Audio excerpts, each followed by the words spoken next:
Hi friends, అందరికీ నమస్తే. Welcome to SSB world of nature. ఈరోజు నెల్లూరు స్పెషల్ జోమ్ పచ్చడి ఎలా తయారు చేసుకోవాలో చూద్దాం.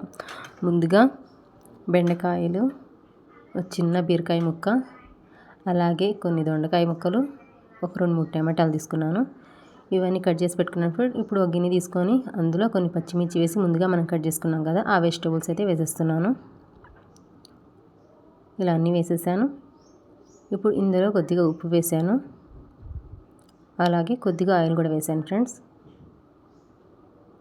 ఇప్పుడు మనం మగ్గడానికి సరిపడా వాటర్ని అయితే వేసుకుందాం. నేనైతే 1 గ్లాస్ వాటర్ వరకు వేసాను.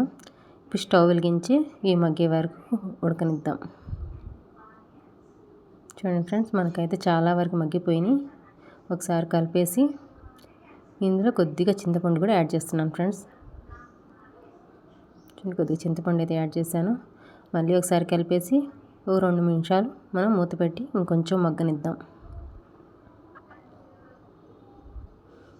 చూడండి ఫ్రెండ్స్, మనకైతే అంతా మగ్గిపోయింది. ఇప్పుడు ఇందులో కొద్దిగా కొత్తిమీర యాడ్ చేశాను. ఇప్పుడైతే ఒకసారి కలిపేసి స్టవ్ ఆఫ్ చేస్తున్నాను. చూడండి ఫ్రెండ్స్, ఇప్పుడైతే చల్లారిపోయింది. ఇప్పుడు మనం పచ్చడి చేసేద్దాం. మనం మిక్సీలో చేసేసుకున్నా ఇలా రోటీలో చేసుకుంటే చాలా టేస్ట్గా ఉంటుంది ఫ్రెండ్స్. చూడండి, నేనైతే పచ్చడి చేసేస్తున్నాను. చాలా టేస్ట్గా ఉండిద్ది. ఇది మనకి రాగి సంగటిలోకైనా, చపాతీలోకైనా, వేడి వేడి అన్నంలోకైనా చాలా బాగుండిద్ది. తప్పకుండా ఒకసారి ట్రై చేయండి.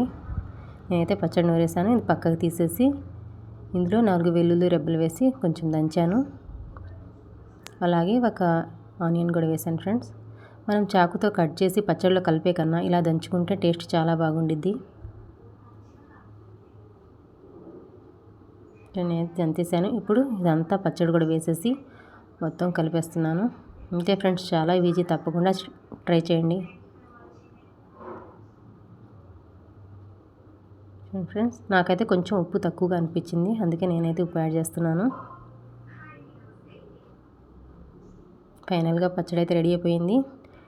వేడివేడి అన్నంలో ఈ జోమ్ పచ్చడి వేసుకొని అలాగే చికెన్ ఫ్రైతో తింటుంటే సూపర్గా ఉంది. మీరు కూడా తప్పకుండా ట్రై చేయండి. అలాగే మా ఛానల్ కనుక ఫస్ట్ టైం చూస్తున్నట్టయితే లైక్ చేయండి, షేర్ చేయండి, సబ్స్క్రైబ్ చేసుకోండి.